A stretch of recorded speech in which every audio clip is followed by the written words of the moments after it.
In the circuit given, find the current through 1 ohm resistor. So this is the 1 ohm resistor, and voltage across 2.5 ohm resistor using mesh analysis.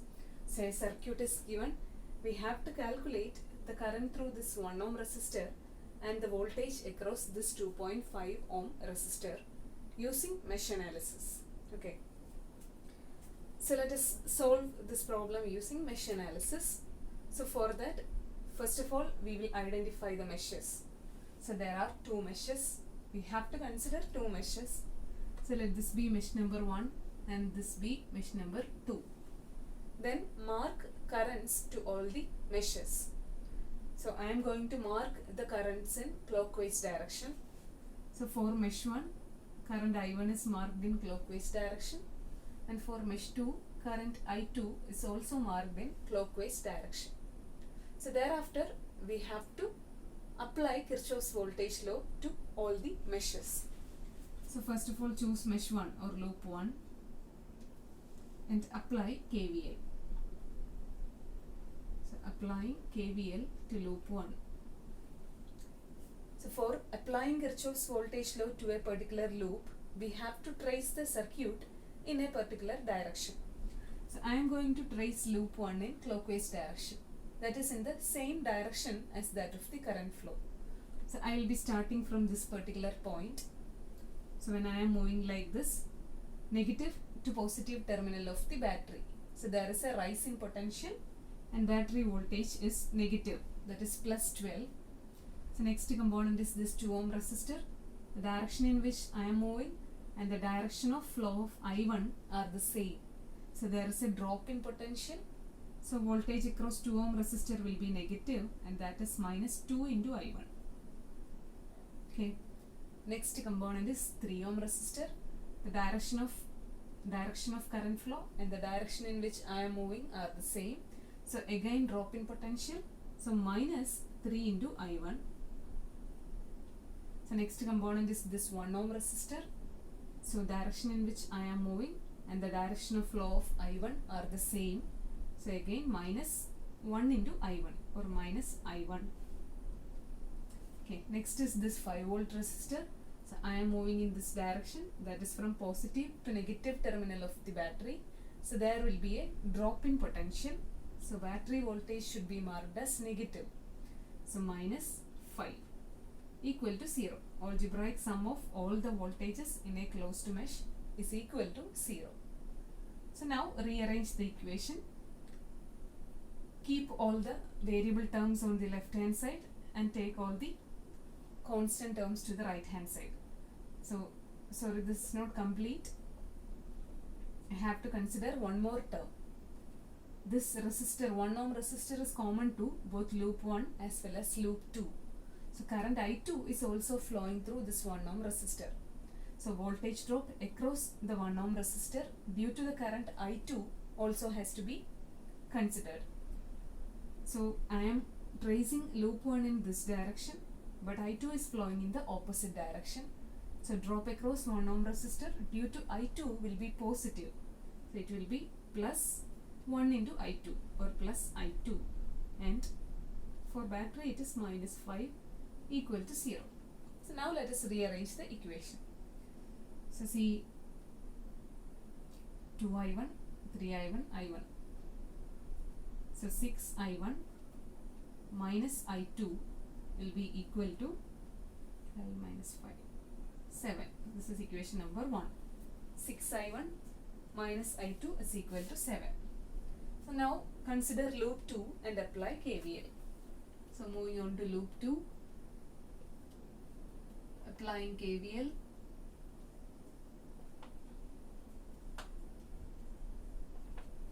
So loop 2 also I am going to trace it in the clockwise direction. So let us start from this point. So we are moving from negative to positive terminal of 5 volt battery. So rise in potential, battery voltage is positive, plus 5. For 1 ohm resistor, direction of movement and direction of I2 are the same. So minus 1 into I2 or minus I2. Now, so we are moving in this direction, but I1 is flowing in the opposite direction through 1 ohm resistor. So drop across this 1 ohm resistor due to I1 will be positive, plus 1 into I1 plus I1. Next component is this 4 ohm resistor. Direction of tracing and direction of flow of I2 are the same. So drop will be negative, minus 4 into I2. Next is 2.5 ohm resistor. Direction of tracing the circuit and direction of I2 are the same. So again minus 2.5 into I2. And last component is this 3 volt battery. So I am moving in this direction, that is from negative terminal to positive terminal of the battery. So there is a rise in potential. So battery voltage should be marked as positive, which is equal to 0. Algebraic sum of all the voltages is equal to 0. Now let us rearrange. So I1 minus 7.5 I2 is equal to minus 8. This is equation number 2.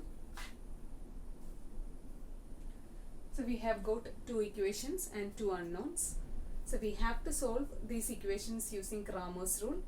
So for that, first of all, arrange the 2 equations in a matrix form.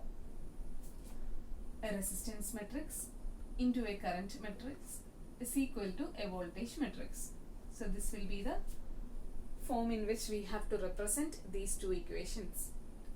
So as we are having 2 equations, order of resistance matrix is 2 by 2. So let us write the resistance matrix. So first row of the resistance matrix should be written from the first equation. Okay, this is our first equation, and first element will be coefficient of I1, that is 6. Second element is coefficient of I2, that is minus 1. And second row is from second equation. So second row, first element coefficient of I1, that is 1.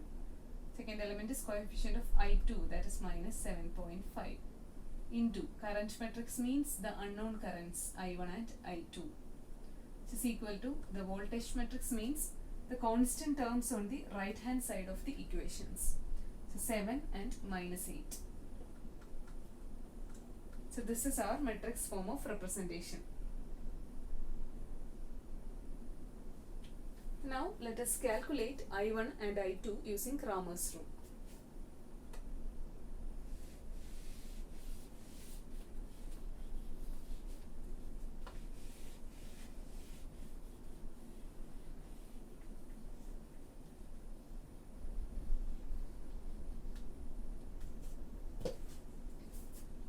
So according to Cramer's rule, current I1 can be calculated as the ratio of 2 determinants, that is delta 1 divided by delta, where delta, this denominator term delta, is the determinant of our resistance matrix, and delta 1 is the determinant of that matrix which is obtained by replacing the first column of the resistance matrix by the voltage matrix.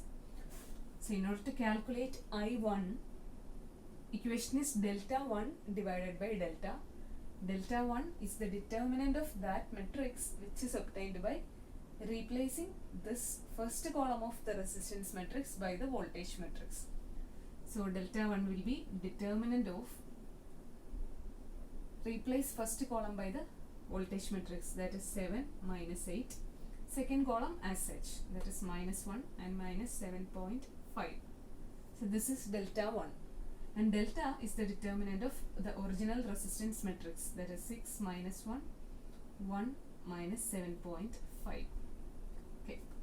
So take the determinant of these two matrices, divide it, and the answer will be I1 is equal to 1.375 ampere. Value of I1 is 1.375 ampere. Now we can calculate I2, and I2 is equal to delta 2 divided by delta, where delta is again the determinant of the original resistance matrix, and delta 2 is the determinant of that matrix which is obtained by replacing the second column of the resistance matrix by the voltage matrix. So delta 2 will be determinant of first column as such, that is 6, 1. Replace second column by the voltage matrix 7 and minus 8 divided by determinant of the original resistance matrix. So calculate these two determinants and divide it. You will get an answer. I2 is equal to 1.25 ampere. Okay, so we have got the value of two unknown currents, I1 and I2. I2 is 1.25 ampere.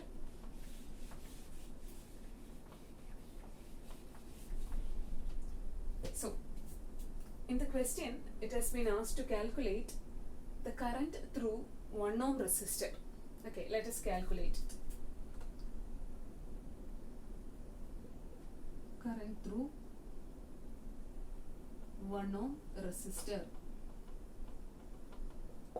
which is equal to, see, through this 1 ohm resistor, current I1 is flowing in the downward direction and current I2 is flowing in the upward direction. So current through 1 ohm resistor will be I1 minus I2, the difference between these two currents, that is I1 minus I2, I1 minus I2, which is equal to I1 is 1.375 minus I2 is 1.25, and answer will be, the current through 1 ohm resistor will be 0.125 ampere. Okay, so this will be the value of current flowing through the 1 ohm resistor. So now we have to calculate the voltage across the 2.5 ohm resistor.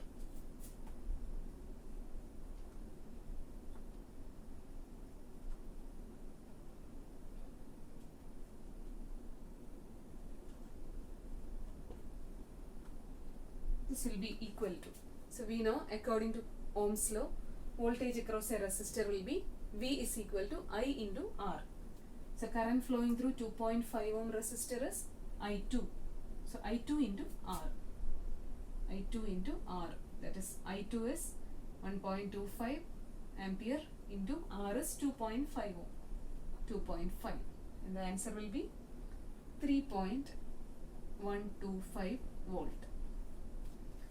So thus we have calculated the current through 1 ohm resistor as well as the voltage across the 2.5 ohm resistor of this particular circuit.